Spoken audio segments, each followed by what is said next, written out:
বন্ধুরা, আজকের এই ভিডিওটা তোমার জীবনের মোড় ঘুরিয়ে দিতে পারে। কারণ আমরা এমন একটা গুণ নিয়ে কথা বলবো যেটা অনেকেই দুর্বলতা ভাবে, কিন্তু আসলে এটা তোমার সবচেয়ে বড় শক্তি। চুপ থাকা, নীরবতা। আমাদের সমাজে, বিশেষ করে বাংলাদেশে, সবাই চায় নিজের কথা বলুক, নিজের মতামত দিক, সোশ্যাল মিডিয়াতে সবকিছু নিয়ে মন্তব্য করুক। কিন্তু খুব কম মানুষই আছে যারা চুপ থেকে সবকিছু পর্যবেক্ষণ করে, নিজের শক্তি জমিয়ে রাখে। আজ আমি তোমাকে বলবো কেন চুপ থাকা শুধু একটা গুণ না, বরং এটা তোমাকে ৯৯% মানুষের থেকে আলাদা করে দেয়। অনেকেই ভাবে চুপ থাকা মানে দুর্বল, ভীতু বা আত্মবিশ্বাসহীন। কিন্তু সত্যি কথা হচ্ছে, চুপ থাকা মানে নিজের ইমোশন, নিজের শক্তি, নিজের চিন্তা সবকিছু কন্ট্রোল করা।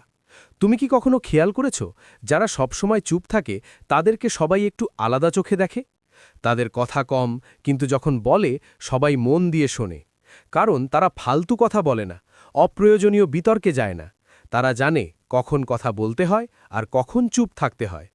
তুমি যদি মনে করো সবকিছুর উত্তর দেয়া, সবকিছুতে রিয়্যাক্ট করা বা সবসময় নিজের মতামত দেয়া খুব দরকারি, তাহলে আজকের ভিডিওটা তোমার জন্য। কারণ আমি তোমাকে দেখাবো চুপ থাকার এমন ৫টা গুণ যেগুলো তোমাকে মানসিকভাবে শক্তিশালী, সামাজিকভাবে সম্মানিত আর ইমোশনালি বুদ্ধিমান করে তুলবে। প্রথম গুণ, চুপ থাকা তোমার ব্যক্তিত্বে রহস্য যোগ করে। যখন তুমি কম কথা বলো, তখন মানুষ ভাবে, এই ছেলেটা বা মেয়েটা এত চুপচাপ কেন, ওর মাথায় কি চলছে? এই কৌতূহল থেকেই তোমার প্রতি মানুষের সম্মান বাড়ে। কারণ সবাই জানে না তুমি কি ভাবছ, কি করতে যাচ্ছ। এই রহস্যই তোমাকে ভিড়ের মধ্যে আলাদা করে তোলে। দ্বিতীয় গুণ, চুপ থাকা মানে ইমোশন কন্ট্রোল। আমরা অনেক সময় রাগ, দুঃখ বা ঈর্ষায় হুট করে কিছু বলে ফেলি, পরে আফসোস করি। কিন্তু যারা চুপ থাকতে পারে তারা আগে নিজের ইমোশন বোঝে, তারপর কথা বলে। এতে করে তারা ইম্পালসিভ না হয়ে চিন্তা ভাবনা করে সিদ্ধান্ত নিতে পারে। তৃতীয় গুণ, চুপ থাকা মানে ফোকাস। যখন তুমি কম কথা বলো, তখন তোমার মনোযোগ নিজের কাজ, নিজের লক্ষ্য, নিজের উন্নতির দিকে থাকে। অপ্রয়োজনীয় কথাবার্তা, বিতর্ক বা সোশ্যাল মিডিয়ার ফালতু কমেন্টে সময় নষ্ট হয় না। এখনও অনেক কিছু বাকি আছে, তাই ভিডিওটা শেষ পর্যন্ত দেখো। কারণ পরের অংশে আমি বলবো কিভাবে চুপ থাকা তোমার শক্তি বাড়ায় আর কিভাবে তুমি এই গুণগুলো নিজের জীবনে কাজে লাগাতে পারো। বন্ধুরা, আমরা আগেই বলেছি চুপ থাকা মানে দুর্বলতা নয়, বরং এটা তোমার শক্তি। এবার চতুর্থ গুণ নিয়ে কথা বলি। চুপ থাকা মানে নিজের শক্তি সঠিক জায়গায় ব্যবহার করা। আমরা অনেক সময় অপ্রয়োজনীয় তর্ক-বিতর্ক, ফালতু কথাবার্তা বা অন্যের কথায় রিয়্যাক্ট করতে গিয়ে আমাদের মানসিক শক্তি নষ্ট করে। তুমি কি খেয়াল করেছ, দিন শেষে মাথা ভারী লাগে, মন খারাপ হয় আর কোনো কাজেই মন বসে না? কারণ তুমি তোমার শক্তি অপচয় করছ। কিন্তু যারা চুপ থাকতে পারে তারা এই শক্তি জমিয়ে রাখে এবং সেটা নিজের পড়াশোনা, ক্যারিয়ার বা নিজের স্বপ্ন পূরণে কাজে লাগায়। তুমি যদি চাও তোমার শক্তি যেন শুধু দরকারি কাজে খরচ হয়, তাহলে চুপ থাকার অভ্যাস গড়ে তোলো। যখন কেউ তোমাকে উস্কে দেয় বা অপ্রয়োজনীয় কথায় টেনে আনে, তখন চুপ থেকে নিজের শক্তি ধরে রাখো। দেখবে ধীরে ধীরে তুমি অন্যদের থেকে অনেক বেশি এনার্জেটিক, ফোকাসড আর প্রোডাক্টিভ হয়ে উঠছ। পঞ্চম গুণ, চুপ থাকা মানে গভীরতা।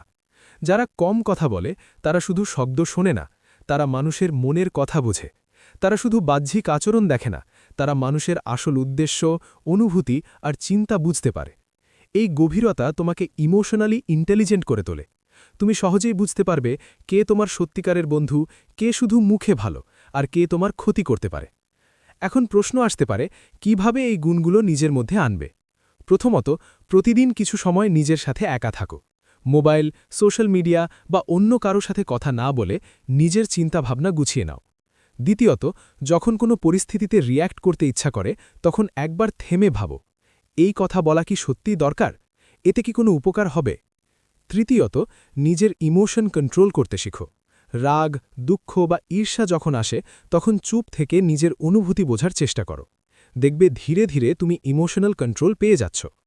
চতুর্থত, নিজের লক্ষ্য ঠিক করো।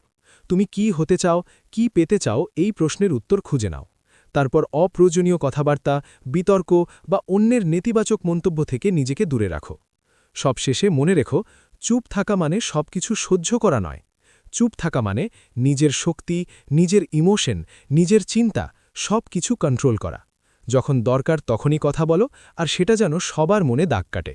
বন্ধুরা, এই গুণগুলো যদি নিজের মধ্যে আনতে পারো, তাহলে তুমি শুধু একজন সাধারণ মানুষ থাকবে না, বরং তুমি হয়ে উঠবে একজন লিডার, একজন ইনফ্লুয়েন্সার, একজন যাকে সবাই সম্মান করবে। বন্ধুরা, এখন তুমি হয়তো ভাবছ, চুপ থাকা এত শক্তিশালী হলে সবাই কেন এটা পারে না? কারণ চুপ থাকা সহজ নয়। আমাদের চারপাশে সব সময় এমন মানুষ থাকে যারা আমাদের উস্কে দেয়, ছোট করে কথা বলে, বা এমন কিছু বলে যাতে আমরা রাগে ফেটে পড়ি। সোশ্যাল মিডিয়াতে, ক্লাসরুমে, অফিসে প্রতিদিনই কেউ না কেউ আমাদের পরীক্ষা নেয়। কিন্তু এখানেই আসল পার্থক্য তৈরি হয়। যারা সত্যিকারের শক্তিশালী, তারা জানে কখন চুপ থাকতে হয়, কখন কথা বলতে হয়।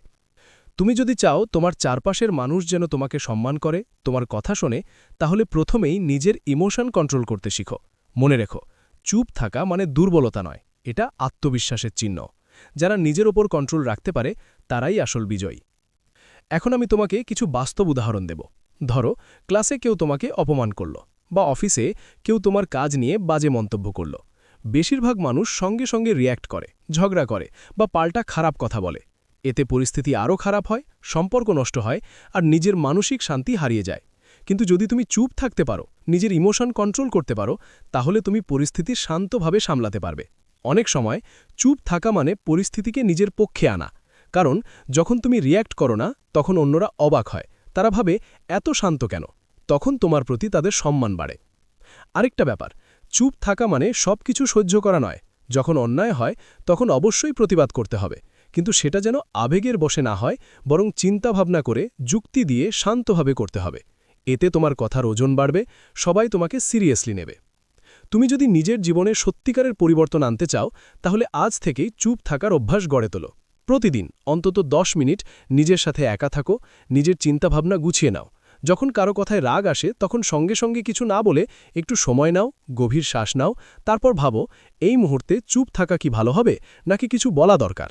বন্ধুরা, চুপ থাকা শুধু ব্যক্তিগত জীবনে নয়, পেশাগত জীবনেও তোমাকে এগিয়ে দেবে। যারা কম কথা বলে, বেশি শোনে, তারা অফিসে, ব্যবসায় বা যে কোনো টিমে দ্রুত সম্মান পায়। কারণ তারা শুধু নিজের কথা বলে না, অন্যের কথাও মন দিয়ে শোনে, বোঝে এবং তারপর সিদ্ধান্ত নেয়। সবশেষে মনে রেখো, চুপ থাকা মানে নিজেকে ছোট করা নয়, বরং নিজের শক্তি, নিজের আত্মবিশ্বাস, নিজের লক্ষ্য সব কিছুকে আরও শক্তিশালী করা। আজ থেকে চেষ্টা করো কম কথা বলো, বেশি শোনো, নিজের ইমোশন কন্ট্রোল করো, এবং দেখবে ধীরে ধীরে তুমি হয়ে উঠবে সেই মানুষ যাকে সবাই সম্মান করে, যার কথা সবাই শোনে এবং যার উপস্থিতি সবাই অনুভব করে। তুমি যদি এই ভিডিওটা এখান পর্যন্ত দেখে থাকো, তাহলে আমি নিশ্চিত তুমি নিজের জীবনে ইতিবাচক পরিবর্তন আনতে চাও। এখনই কমেন্টে লিখে জানাও তুমি কিভাবে চুপ থাকার শক্তি কাজে লাগাতে চাও। ভিডিওটা ভালো লাগলে অবশ্যই লাইক দিও, বন্ধুদের সাথে শেয়ার করো, আর চ্যানেলটা সাবস্ক্রাইব করতে ভুলো না। কারণ সামনে আরও এমন জীবন বদলে দেয়া ভিডিও আসছে, যা তোমাকে শুধু বাংলাদেশে নয়, পুরো দুনিয়ায় আলগা করে তুলবে। তোমার শক্তি তোমার নীরবতায়। আজ থেকে চুপ থাকার শক্তিকে নিজের জীবনের অংশ বানাও এবং দেখো কিভাবে তুমি বদলে যাচ্ছ, কিভাবে সবাই তোমাকে সম্মান করছে।